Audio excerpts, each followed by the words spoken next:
Turning now to committees. The legislation and all of the Commissioner's Office material refers to the fact that every body corporate must have a committee.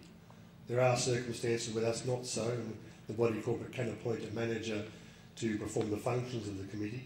That used to be known as a Division 10 appointment, it's now known as a Part 5 appointment. But apart from those circumstances, every body corporate must have a committee. And I can just read a couple of things to you as to how the Parliament and the lawmakers think there should be. The Body Corporate Act, or Community Management Act, has one primary objective and a number of secondary objectives. And the first of those secondary objectives is to balance the right of individuals with the responsibility for self-management as an inherent aspect of community title schemes. So they're not saying that self-management is a good idea, they're saying it's an inherent aspect of community title schemes.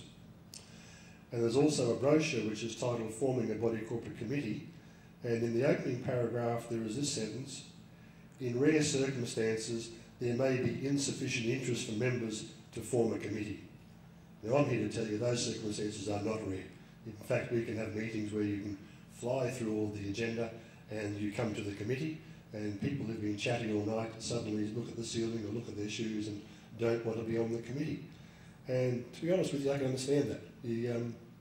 People are busy, people don't want to get involved in their committees, they prefer somebody else to do it. But the legislation, it is aimed at every body corporate and the owners being responsible for their own body corporate.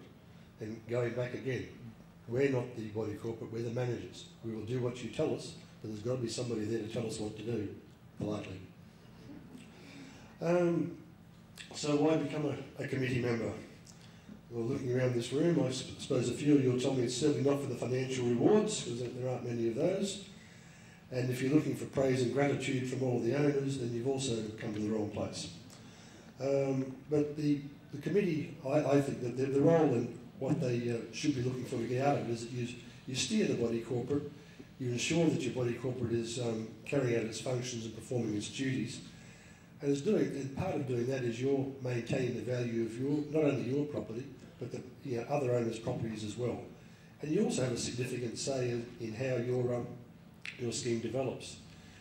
Now, if you're in a newish building, there's not going to be a lot of that sort of thing early on because the building presents new, hopefully is going well. But down the track, when items need replacement or painting needs to be done, then the committee can certainly have a big role to keep your building competitive with other new buildings being built and to make sure that the building is what you and the other owners want it to be. Basically, the committee carries out the day-to-day task of administering the body corporate. The committee has to act in the best interest of the lot owners, there shouldn't be any self-interest. Some of the issues that a committee can deal with are applications under the bylaws, things such as pets, pergolas, or changing the external appearance, unless those things are excluded by the bylaws. The committee will often obtain quotes for work that is required, and the committee has a spending limit, so the committee can authorise spending on various items. That used to be $125 per lot, it's now $200 per lot since last August. There are, however, issues which the committee can't vote on, and they're called restricted issues. In particular, the committee cannot fix or change levies. That's reserved for the domain of the owners.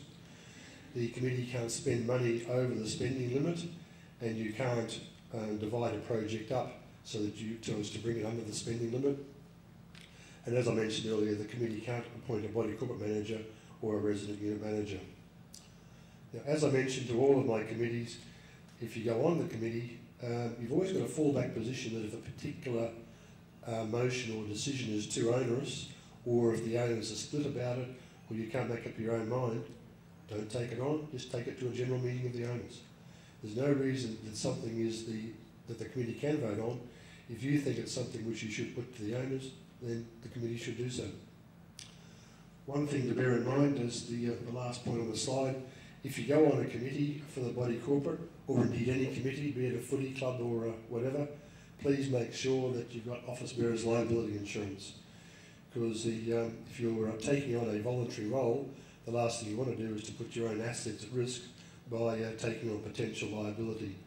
and the cost of body corporate office bearers insurance for about $1 million is roughly between $250 and $300.